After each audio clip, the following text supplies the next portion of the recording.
All right. Well, hi everyone. Welcome to episode 5 of our Young Voices series, the first of the new year. Um, we're really excited and thrilled to be partnering on this episode with Fair Play, a coalition made up of students and athletes and adult allies and others who like up to sports. And so many of you I know on this call, on the Zoom call, believe in the power of sports and believe that all kids, regardless of where they live, should have access to as many sports as possible. And so the group of incredible young people you're going to hear from today work very hard to advocate to make sure that kids living in communities of color around the country and underserved communities here in New York, excuse me, perhaps you guys at some point will be doing this for the world, get access to as many sports as possible. And so I'm going to turn it over shortly to Fair Play. Before I do, just to let you all know, the conversation will go for about 35 minutes, 30 minutes to 45 minutes. We'll have a chance to ask some questions or pull some questions from the chat. So if you have questions, please feel free to add them into the chat. And at some point, I'll pop back in and ask the questions that you all have. And then at the end, we'll also include some information about Fair Play in the event you want to get in touch with anyone at this great organization. So with that, I want to introduce you to our moderator, Obrian Rosario, who's a youth coach at Integrate New York City and director at the Peer Defense Project. He'll be our lead moderator for today. And then Jenny Velos, community organizer at New York Lawyers for the Public Interest and lead organizer for Fair Play. So you're in good hands. I'm going to throw it to you, O'Brien. Thank you again all for joining us for this episode and looking forward to a great conversation.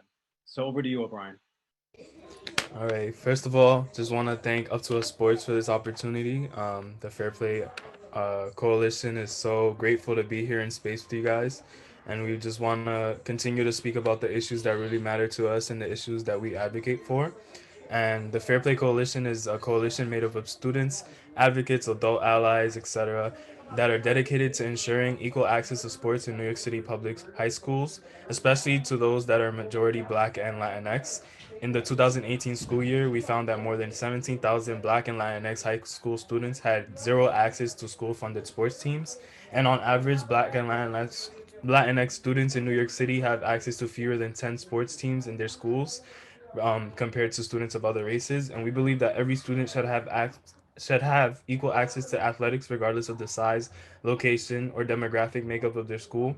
And so that's why we fight here today, and that's why we're here advocating so that we can have sports equity. Um, and I just also wanted to say, like, to introduce myself, my name's Obrian Rosario. I'm 18 years old, and I am a freshman political science major at Howard University. Um, and I'm on the track to be a lawyer in the 3 and 3 BA and JD program that I am in. I'm also a youth coach at Integrate NYC and a director at the Peer Defense Project.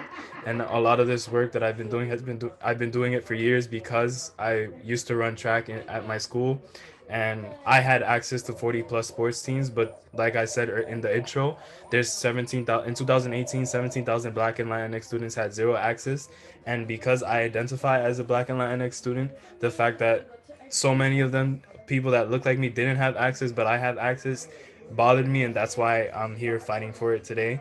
And so, if each panelist can just go one by one, just saying your name, your school, um, the organization you work with, and also like why do you do the work that you do today, and anybody can start.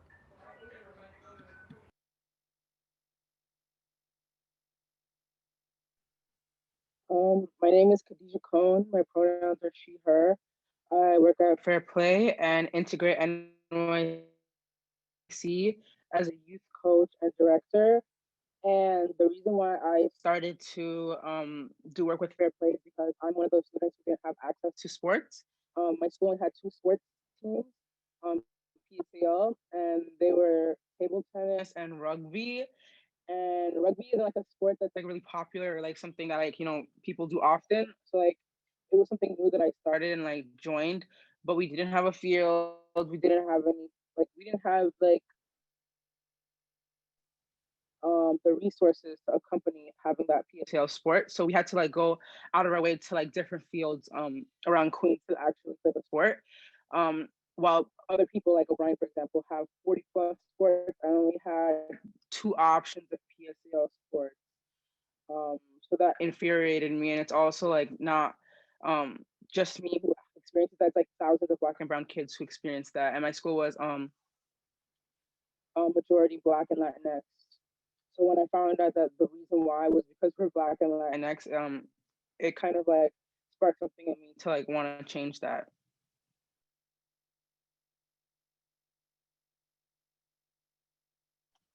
Hello, everyone. My name is Moises Jimenez. I attend Intech Academy right here in the Bronx.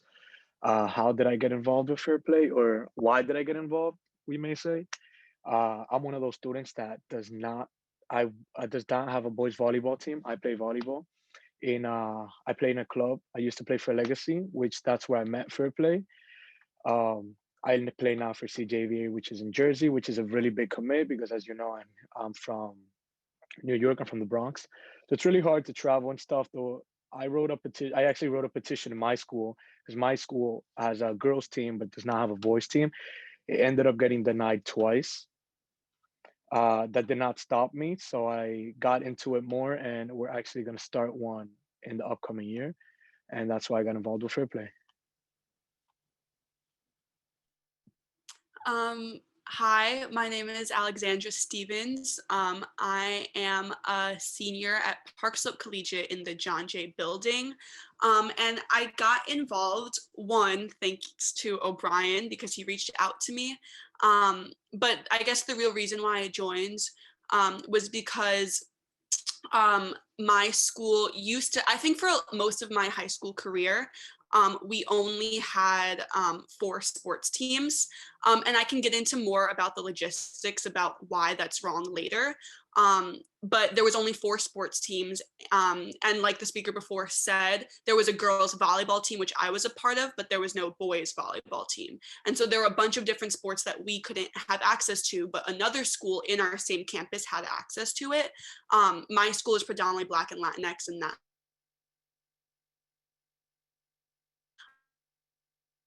disparities, my school basically got into this huge fight with the DOE and PSAL and ended up getting a bunch of sports teams, but I can go into that later. I basically joined Fair Play because I want to show everyone that, you know, it can be done, and we're still fighting and there's always room for improvement. And I think Fair Play will really help me out with that.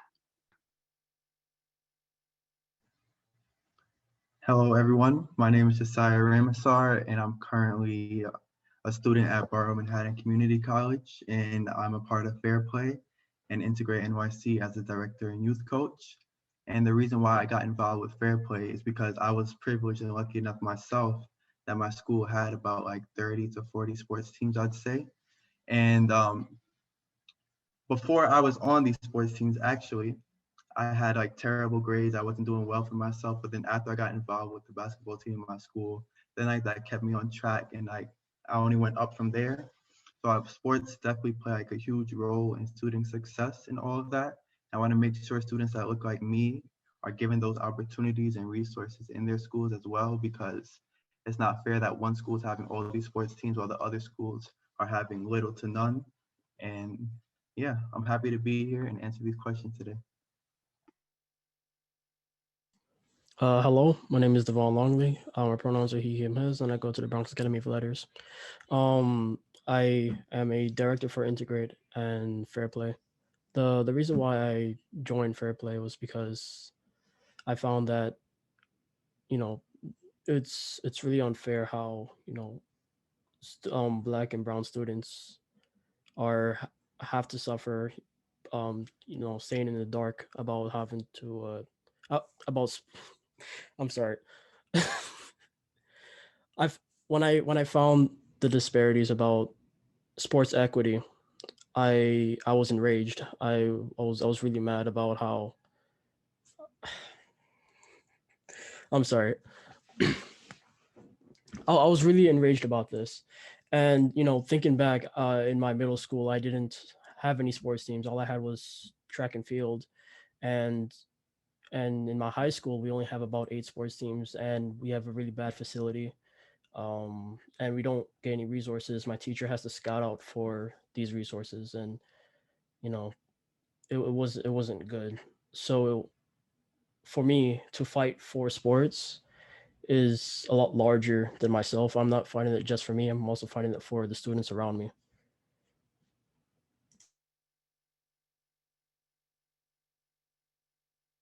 Amazing. So we've already heard pretty much a little bit, a little spec, a little intro about what each of our amazing panelists are going to be presenting about. And, it just goes to show like how powerful and how much far reaching this issue is. Like everybody here has a different perspective and like a different story and a different experience. And that all plays into the larger fight for sports equity. And so just to frame the issue a little bit more, I like for each of you to like just go a little bit in depth about like what is your favorite sport, and like what sport do you play, and do you have to go out of your way to do that? Like is that available at your school? Or like I heard Moises talking about how like he had to join a legacy club and then go from the Bronx all the way to New Jersey to play volleyball. And I think it would be awesome if we can speak a little bit to that issue. And I guess Moises, you can start Yeah, us off. that's fine. Yeah. Well, my school actually does not have a boys volleyball team, so I actually joined Legacy Volleyball Club in 2018. That year, I did write two petitions, which I said it got denied in my school. I ended up leaving Legacy and I joined the club team in Jersey. It's called CJVA, Central Jersey Volleyball Academy. It's a huge commit to me. It's twice a week. Uh, its practices are in the night, so I get home in the AM, then I have class the next day. So it's a really big thing for me, but just volleyball has impacted me so much. I heard somebody said that the grades went up when they were playing basketball. Same thing to me happened to me. My grades started going up. I'm getting recruited here and there. So my grades, what can I say? It's just very good. Yeah, to add on to Moses, so personally, my school had a girls volleyball team, which I was really thankful for. But when he mentioned that he plays club, it made me think about, another issue that I think is also applicable to what we're talking about right now. Whereas I also play on a club team, and similar to Moses, I play really late, and I have to travel to the Upper East Side all the way from Brooklyn to practice 3 times a week. And I'm able to do that because, first of all, club volleyball is extremely expensive, and I'm only able to do it because I'm on a scholarship. But I'm the only girl on that team who does not attend a private school. And so the disparities between skill level between me and the rest of the girls on my school volleyball team is actually really different because I have the luxury to pay and play for a club team. And so what that leads to is schools like Brooklyn Tech or Beacon or Stuyvesant, which are richer, predominantly white and Asian public schools, having better teams. And so not only do they have more teams, but the teams are also better because they have the money to spend on extracurricular playing volleyball outside of school, and also the actual resources that the school have is much nicer than ours. So the volleyball net in my school is completely torn up, but when we go to play tech, they have a nice gym, and all the volleyball equipment is new. And so even discrepancies in the resources that were given really all contribute to why in every aspect, predominantly white and Asian schools do better. And it's so, so, so frustrating. And I think, again, that's another reason why I joined Fair Play. But yeah.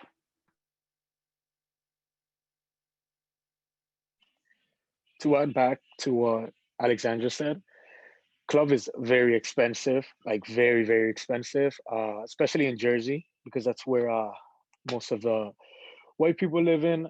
So I pay around $3,000 for my club, but I'm on a scholarship, so I only have to pay half. But the commute to get there and to pay the trains and pay this and this and the tolls and stuff, 'cause sometimes you have to drive up there. And there was actually an issue that happened that I had a friend that does not have the money but has the skills to play. But since the other kid had more money, and he was obviously white. He was able to join the team, even though he wasn't as good as my friend was. So that's a problem. That's what I'm fighting for. I'm fighting for these kids that don't have money but have the skills to at least get a scholarship, to at least be looked at in future references.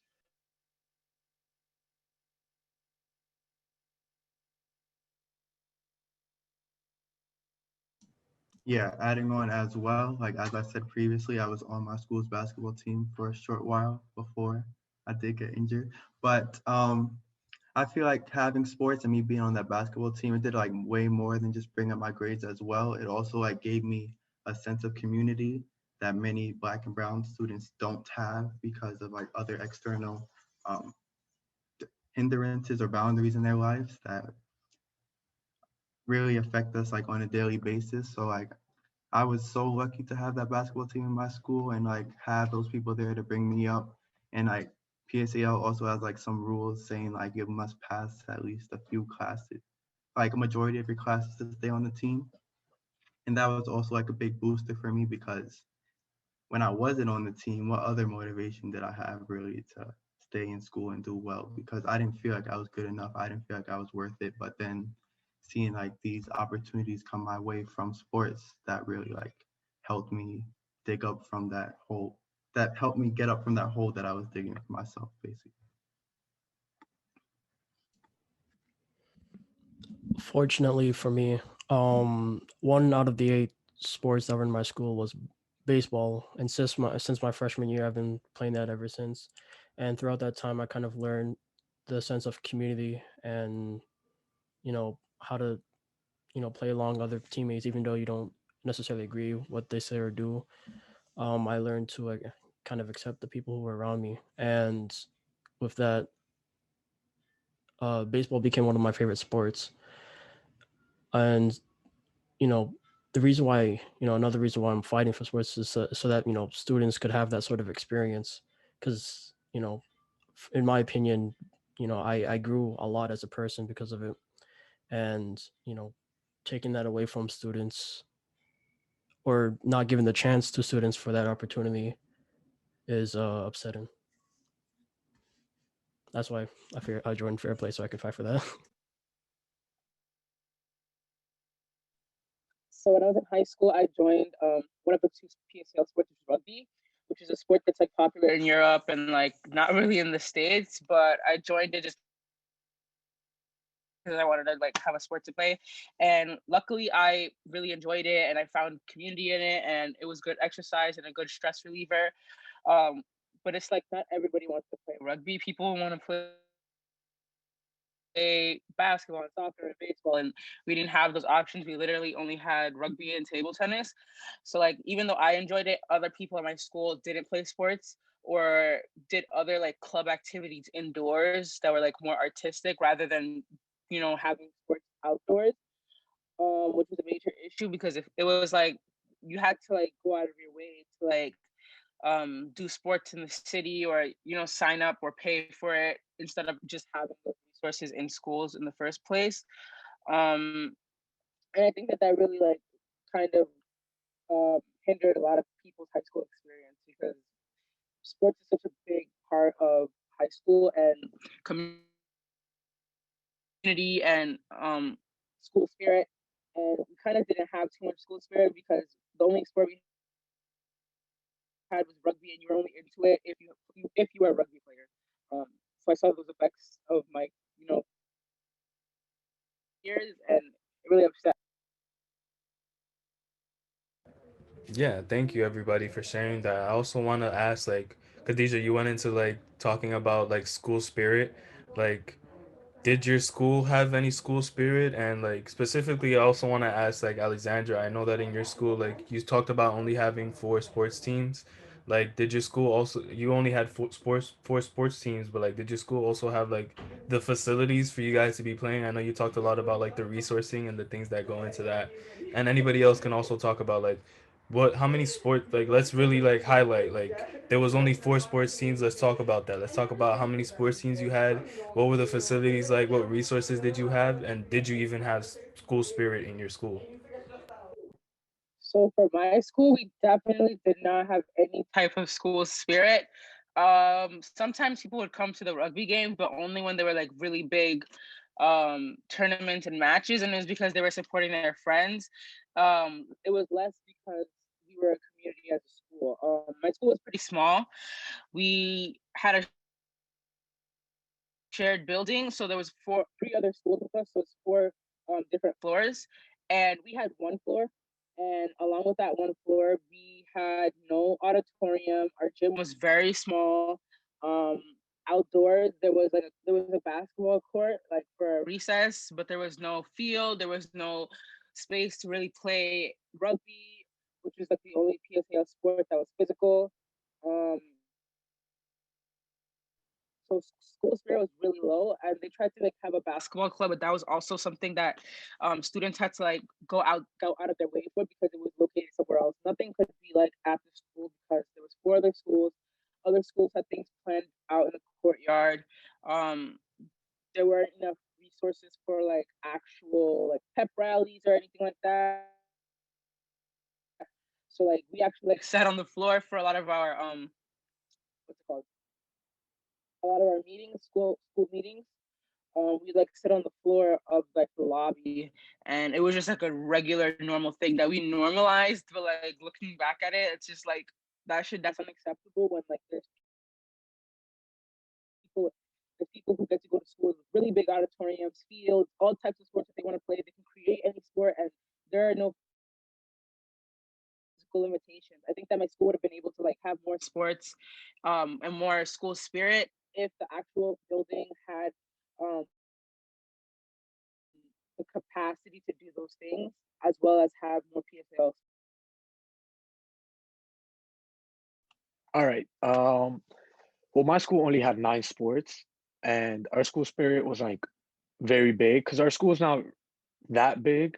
So our spirit, everybody would pop out to most of the games, especially if it was like for basketball or baseball or girls volleyball, because that was like the main sport back. I mean, not even back then. The main sport right now is basketball in my school. So everybody would pop up at the game. Everybody would make posters. We would have a mascot. So our in my school, the school spirit is like very big. So yeah.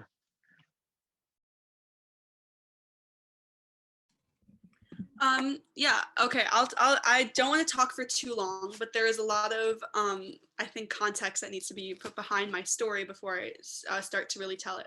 So, as I said before, I go to a school in a campus, which means that each floor is basically has a different principal and it's its own school, but all within one building. So within the John Jay campus, there are 4 separate schools. Mine is Park Slope Collegiate, and there are 2 others. They're also predominantly Black and Latinx, and those schools play under the sports name, under the name like for sport, John Jay campus, right? So we play as John Jay. And so for the 4 sports teams that were offered, kids from basically any one of those 3 schools could play on the sports teams. So on my volleyball team, I had girls from 2 other schools basically playing with me. Anyway, all that is to say that there was one school, Millennium High School. There's one in Manhattan, and there's also one in Brooklyn. And that school, Millennium, didn't, even though that they were in the same campus as us, they played under Millennium High School. They did not play with the John Jay campus. Additionally, the campus or the school Millennium in Manhattan had no gyms, and so once Millennium got introduced into our school, they would take all the kids from Millennium Manhattan would come to our facilities and use our facilities, and so all that is to say that the John Jay campus, all 3 schools had to share 4 sports teams, and Millennium comes in a few years ago, and they had 16 sports teams that they could play on. Millennium is predominantly white and Asian, and as I said before, the John Jay campus is predominantly Black and Latinx. And so how is it that Millennium had table tennis and badminton, but the John Jay campus couldn't get boys volleyball? And I think it's important to note that the community that my school is a part of is really pushes for anti-racism and always fighting back. And so for years on end, my principal, along with other members of faculty were pushing to add more sports teams to, like, we're asking PSAL to add more sports teams. And year after year, PSAL said no. And so I really want to emphasize the fact that the disparity between the sports teams in Millennium, the white and Asian school, and John Jay, the Black and Latinx school, it's not because of lack of funding. It's not because of lack of gym space. It's because of racism, okay? And the DOE, PSAL really work together to perpetuate the idea that Black and Latinx students are not worthy of getting sports teams, as well as not having the proper funding in order to be supported in the classroom as well. And so in my school, while I was in the classroom, I was not given the proper resources to explore all of my academic interests. And then after school, I would walk into the gym and we couldn't explore all of our sports related interests. And so because of this environment that pushes for anti-racism in my school, students, along with the PTA, so students, parents, faculty, and my principal, were outside of my school, you know, protesting, saying, look, Millennium is 85% white and Asian, and the John Jay campus is 4% white and Asian, and look at the disparities between the sports teams. Give us more sports teams. And so there were two things that we were advocating for. We were advocating to get more sports teams, but also we wanted to combine the sports teams with Millennium. Millennium had an amazing volleyball team. I would love it if the girls who I was playing against were on my team. At the end of the day, we go to the same school. And so actually playing each other, because school spirit was so high in both schools, when we played each other in our own gym, there was so much tension between each bleacher. So one bleacher was red and rooting for Millennium, and the other bleacher was navy blue and rooting for John Jay, and it caused a lot of tension between schools. Anyway, we gave the PSAL, basically, we continued to fight, and eventually PSAL gave us more sports teams. And so I think what that really shows is that PSAL has a choice to give schools sports teams whenever they want. And so when they tell a school no, it's not because there's a lack of funding, it's because they don't want to, right? And so for example, Moses, you're saying that you wrote petitions and stuff. When PSAL rejected it, it's not because the petition wasn't adequate. It's not because what you're asking for is too much to ask for. It's because PSAL is a racist and they don't want to give us these damn sports teams.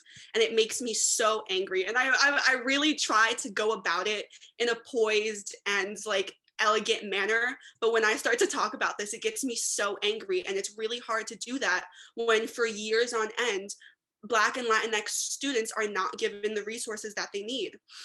And that comes with, and when I talk about that, usually I talk about, you know, funding in the classroom, but extracurriculars are just as important, and we deserve extracurriculars just as much as any other students.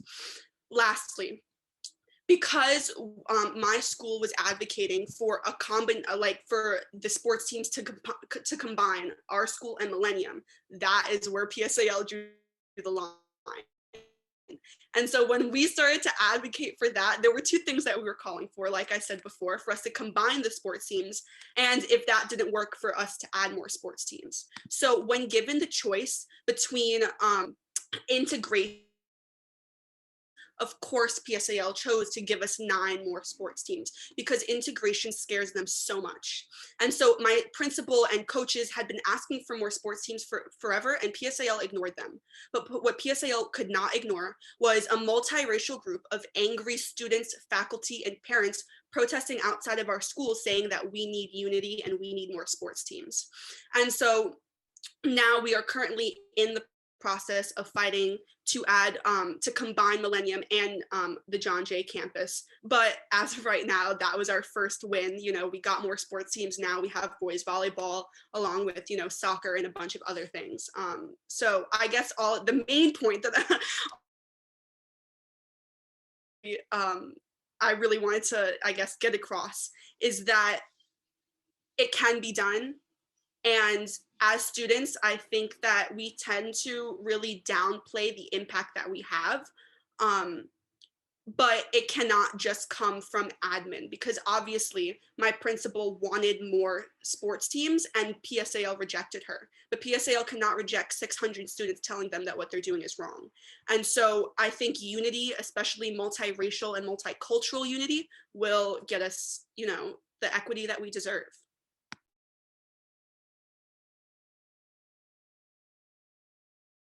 I heavily agree with everything you just said, Alexandra. And to kind of jump on your point, I a little what Fair Play also have done was sometime in 2019 or early 2019, we passed the sorry, we dang, I'm so sorry.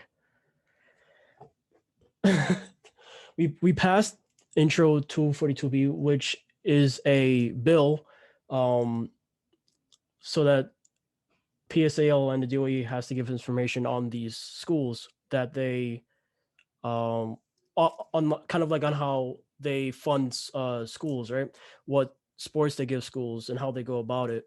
And to,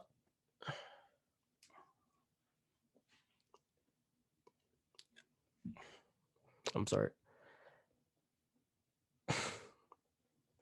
Yeah. And the way how we went about it, we protested at City Hall. We got City Hall members to sign on to our bill. We advocated as much as we can. We publicized on Twitter. We did as much as I'm sorry. We did it.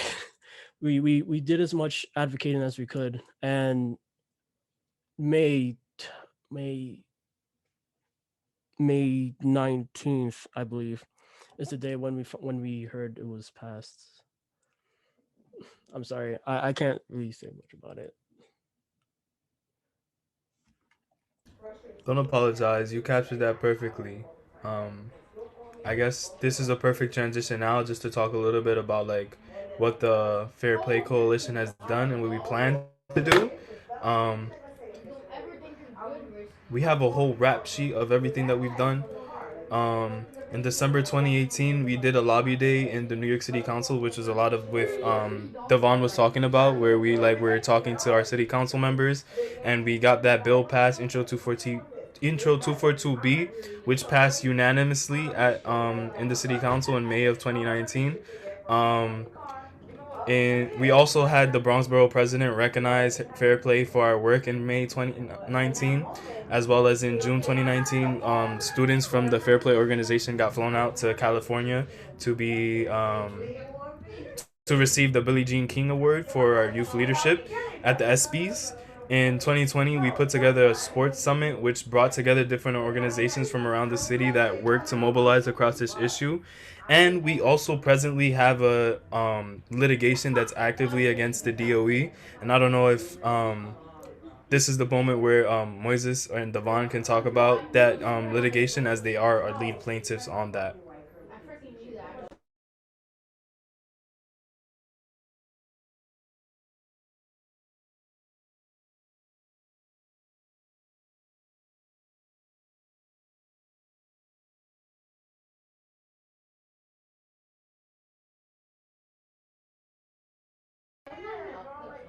No. Vaughn or Moises, do you guys have anything to say about being plaintiffs on that litigation? Yes, yeah. I guess I'll go first. So, being a plaintiff for on this class action lawsuit, uh, you know, I have this responsibility now. I'm giving myself this responsibility and putting myself in a position where now I have to focus on like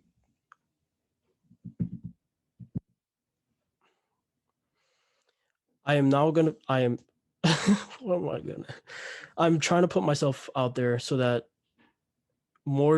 students in the future can have these sports. I'm so sorry. I'm like stumbling over my words. Okay.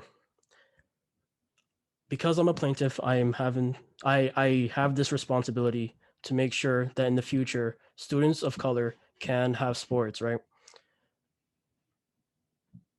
the whole reason why I joined Fair Play is for this main goal. And being a class representative, I I feel that it's necessary for us to continue pushing and publicizing our words as students. We have to stand up and shout whatever we need to. We Because we are students, we are looked at by these by people who are older, people in power. We are looked at because of our because of how large in numbers we are and how strongly we speak on these things. So furthermore, um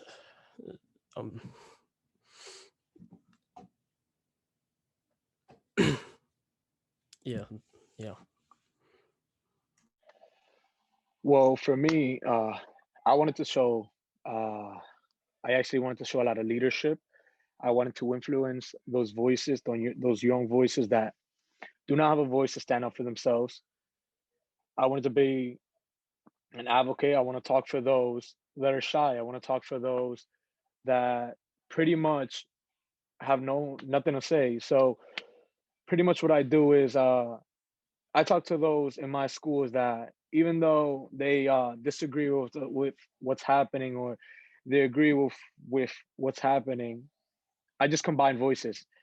We actually have this group chat in Snapchat where we talk about most of these things in our school, what's going on, what can we do better, and stuff like that. So that's pretty much why I took this big responsibility on myself. I wanted to be a leader. I wanted to show uh, that nothing's impossible.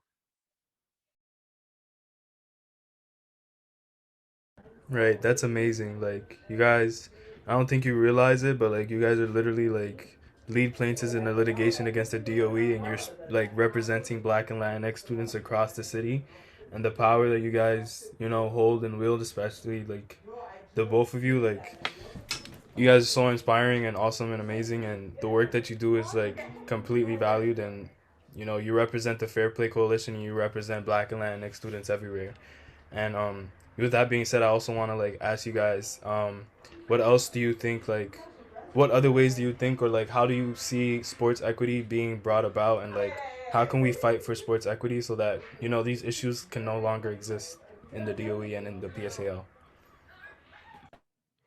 I believe by continue to publicize and let students know that we cannot stay in the dark about this. We cannot just sit and wait for the PSA and DOE to make change. We have to stand up and actually for not we have to stand up and force our way through. We have to speak loudly and make sure that these policies make change.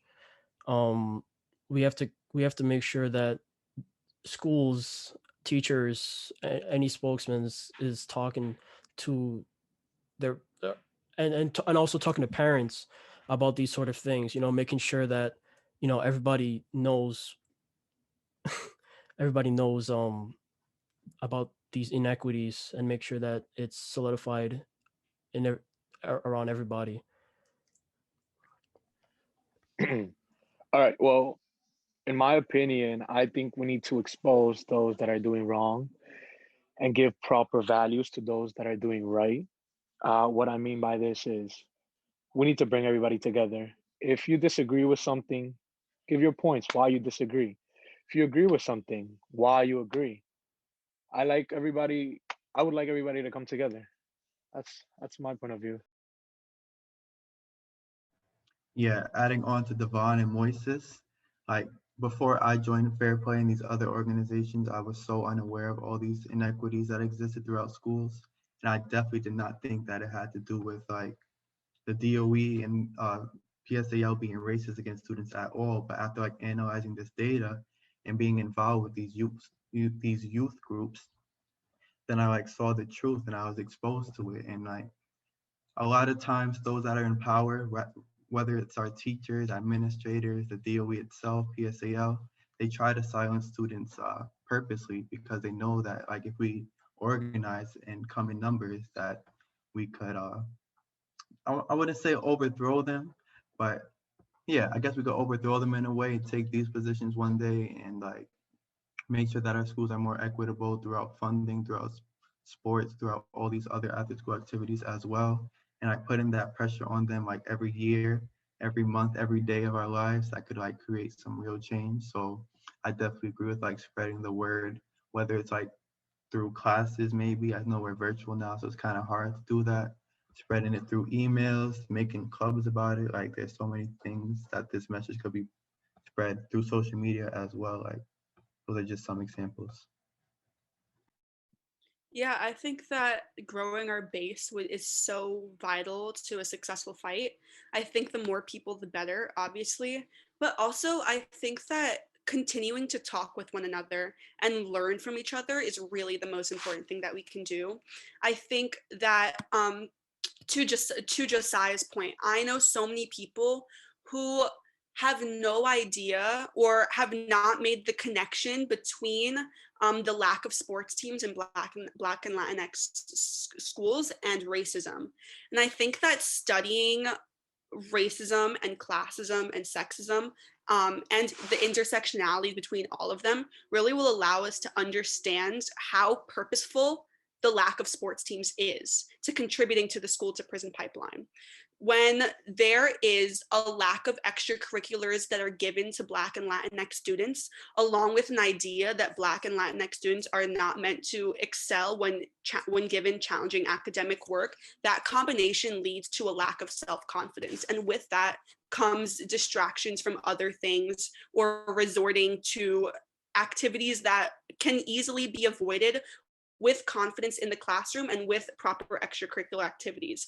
And so as a community, we have to not only spread the word, but really learn from one another and educate one another. And, I think the closer we are to one another and the more that we grow, the scarier that we will be for PSAL and the scarier we will be for the DOE.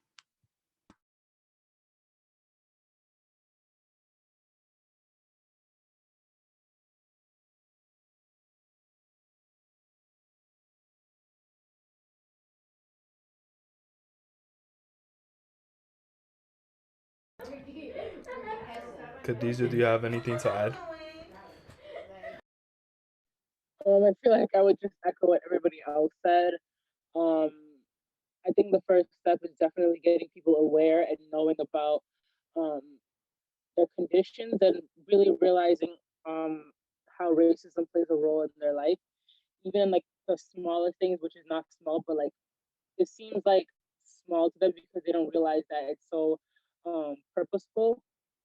So just getting students like to acknowledge that it's an issue, especially with like students that used to go to my high school. Um, like freshman year when I first got into school, like I didn't notice like how little sports we have, how we deserve to have an auditorium, how we should have a courtyard. Like it took me so long for like those things to register into my head. And before you know it, like I'm in school for like 3 years now and I just joined the sport. When in reality, like if I had like gone into school um and peeped that automatically, then I would have transferred and probably had a better high school experience. Um so just letting students know what their worth is and wanting to advocate and fight for themselves and say, yeah, this isn't it, and I want more for myself. I want what all these other students have. I want the opportunity to excel like all these other students who live in Brooklyn or Manhattan or whatever. Yeah, and you brought up a really good point that, it made me think that when you are, it's really difficult to recognize that you are underprivileged when you're surrounded by other people who are also underprivileged and also in a difficult situation. And so I think that's why so many of my friends have a really difficult time understanding that racism has led to a lack of resources in all aspects of our high school experience. And so just I guess to add on to my point before about how multiracial unity is so important is that learning from people who are in a privileged position honestly has made me more angry about the lack of privilege that I have. And so going to club volleyball practice and being surrounded by rich, white, Upper East Side private school girls, I realize how in all aspects of my life, I am really behind. I'm being pulled back. I'm being held back because my class sizes are too big, and my water fountains have lead, and I don't have enough sports teams. All of these, I could talk about the issues that come with being Black and a woman in my modern day life, like forever, right? And so I think just by talking to people who are in a more privileged position than you will, one, not only expand the fight to a more privileged community, but also, I guess, make you more motivated to continue to fight.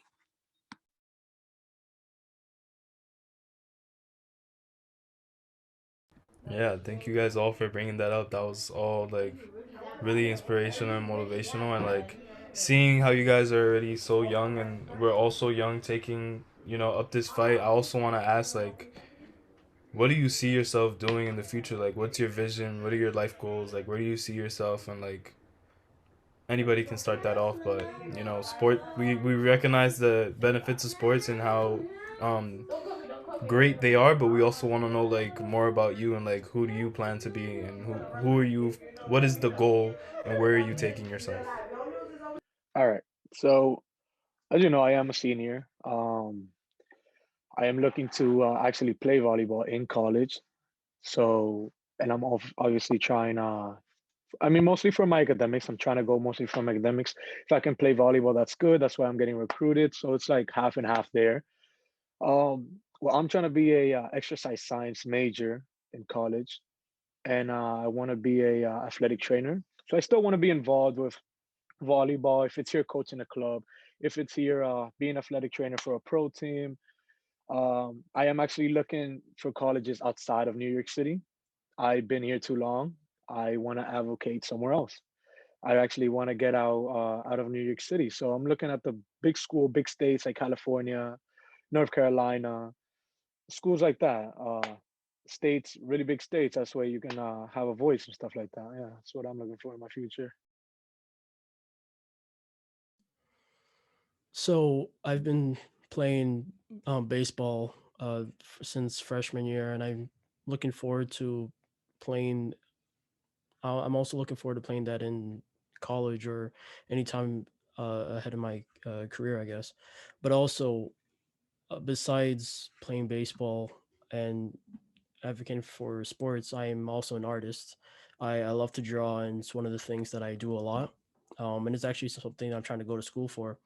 So, you know, I want to, and I also involve my advocacy with my art, and I draw a lot of things that represents what we are going through.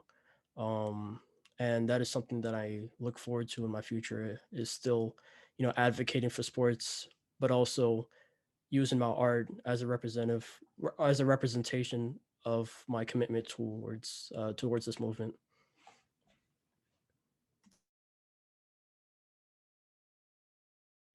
Yeah, I think that, well, one, that's a really big question because there's so much that I want to do, and there's so many things that I'm interested in. But sadly, I've really been held back from exploring all of the academic interests that I have due to racism in the public school system. And so I'm really hoping that in college I don't know what I want to do with my life, but hopefully in college I can, begin to explore that more.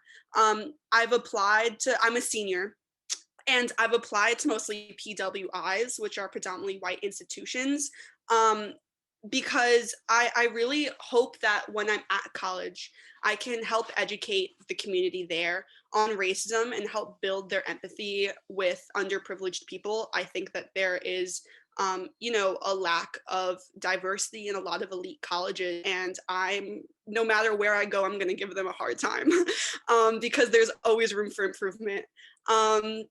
And I don't, God, what else? I mean, I'm a senior in high school, and my school has metal detectors, and there's still so much more work that can be done around, anti-racism in the DOE. And so even if I don't necessarily get to, enjoy the benefits of, all of the work that I'm doing right now, I don't care. Like, as long as, as long as everyone else who attends the John Jay campus doesn't have to walk through metal detectors and can play whatever sports they want to play and can, you know, do whatever science lab they want to do, I'm happy. And yeah, I just want to hopefully return back to Brooklyn and continue to do work surrounding social justice. I can like relate to everything Alexandria said for the most part. I don't know exactly what I want to do with my life, but I'm interested in doing social justice work already. I know like a lot of grown like adults who do cool things with their jobs. So I'm definitely gonna look into that. And I'm a freshman in college, so I'm like really in the beginning stages of exploring career options. But I'm kind of like an entrepreneur now. Um, yeah, I'm kind of just like an explorative stage in my life. But yeah, that's all I have. So I'd say from myself right now, I'm currently in my second year of college. I'm the student body president at my college, which is primarily a Black and brown school in the first place. So this year, basically, I've been advocating for all the students on my campus, especially those that are underprivileged and underserved and underrepresented. So I know like with my career, I do want to go into like public law in the future and then maybe politics as well to advocate for these students through like actual legislation and getting things passed as a lawyer or politician in the future. But like for now, I've been like, I'm still involved with these organizations, Integrate NYC and Fair Play. And I feel like I'm able to bring my knowledge from what I learned in these organizations into my college right now. And I'm able to like fight for equity throughout my college and throughout my life, throughout these organizations as well. So that's what I'd say on that.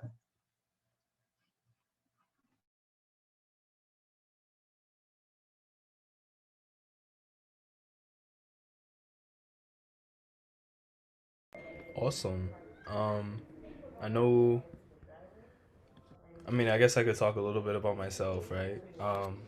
I'm currently in the program to be a lawyer in 6 years, and I'm not sure specifically what type of law I want to go into, but I know that wherever I go, I want to continue to help people and represent people like myself that haven't had that representation and haven't had the things that they deserve. And always being a voice and a pillar in the community for like Black and brown folks. And I'll pass it back to Mario. Yeah, frankly, I didn't want to interrupt this conversation. I mean, we should have allotted 3 hours for this conversation. I feel like we're at such an inflection point in this country, and these are the kind you've set the bar for the kind of frank conversations we need to be having across a host of issues in this country. Many of which, you know, we started with sports, but as we know, sports. I think maybe it was Devon. Someone said it's bigger than me. It's bigger than us. It really encapsulates. Yeah, Devon. It was, you know, a beautiful thing to say because it really does encapsulate so many of the issues that seem to be intractable. But I have to say that with young people like yourselves, we can, you know, I'm hopeful that we can really begin to make some real progress. And so before I get into I want to get at least two questions that we got from our panelists. I just want to thank you for your insights, for your passion, you know, your leadership. I just can't thank you enough for taking the time for the work that you're doing. And Obrian, just a great job moderating the panel. Thank you, Jenny, you know, to Fair Play. You guys are, you know, it's great to know you're out there doing this incredible work. So thank you very much. And with that, I just want to get to two questions at least. We have at least two questions I want to, you know, give you a chance to answer. One of them, I want to give some context for it, so I'm going to read it off the screen. And so the question's from an attendee who says, I'm an organizer of an ultimate Frisbee organization, which is a predominantly white sport. I am white, and our organization is led by predominantly white members. Our community is talking a lot about our equity initiatives, and we hope to support schools in areas that are underrepresented, but we have very few coaches of color.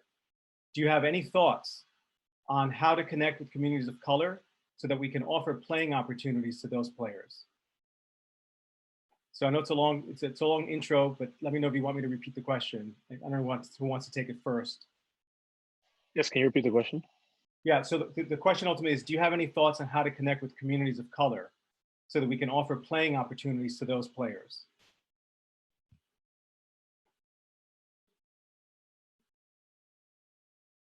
And the sport is ultimate frisbee.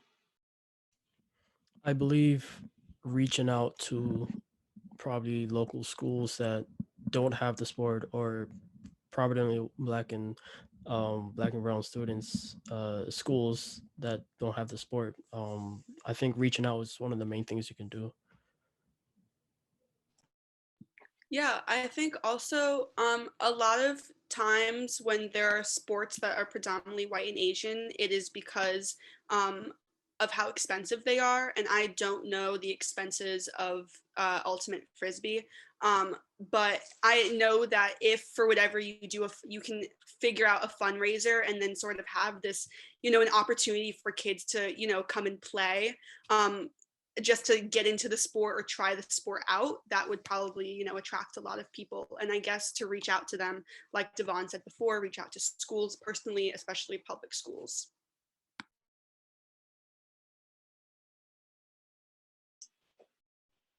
Okay, if no one else wants to weigh in on that one. Thank you both for that answer, for those answers.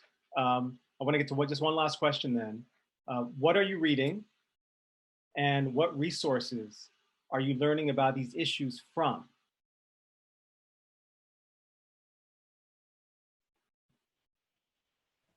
Well, I just got back into reading. I'm not sure if this really connects with what we were talking about today, though, but I'm reading A Promised Land by Barack Obama right now. And I mean, I'm not going to get too specific on that and my thoughts on him, but that's what I've just been reading right now.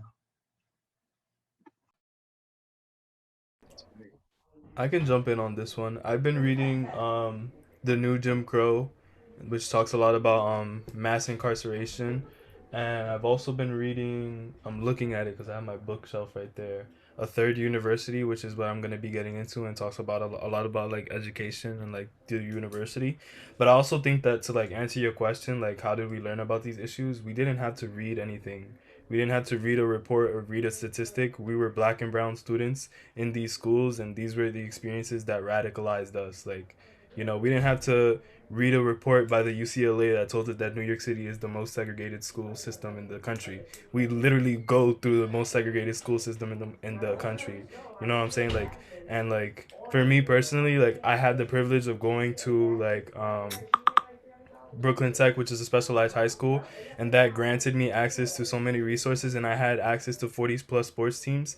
But I come from a low income, predominantly Hispanic neighborhood, and a lot of my friends went to schools that didn't have that same access, and that the experiences of other people around me and my experiences are what really taught me. And I'm sure like a lot of the panelists can also relate into like we didn't have to read a book. Like we just, a lot of us just didn't have sports to play, like, or we did have sports to play, but we experienced the issue firsthand.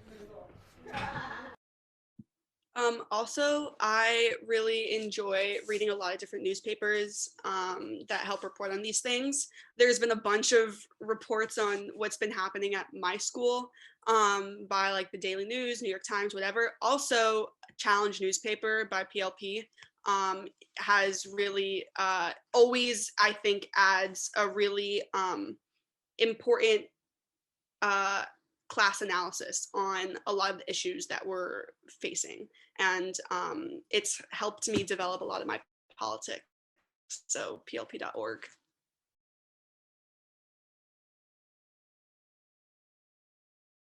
Great, that's incredible. Thank you for again. Anybody else want to jump in? And if not, I'm sad to say it's 6 o'clock. Never has an hour gone so fast.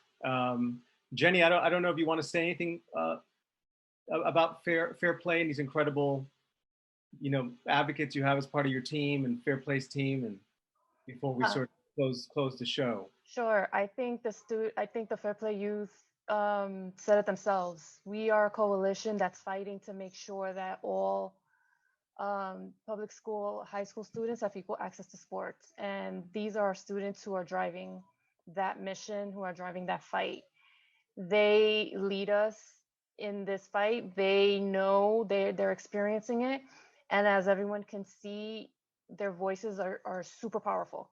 And we are so glad and happy to have these amazing, incredible youth leading our coalition and making sure that, you know, everybody has equal access to sports in the future. So I just want to thank everyone for giving us the chance, giving our Fair Play youth the chance to talk about what's going on in their voices, in their experiences. And we hope that you enjoyed it.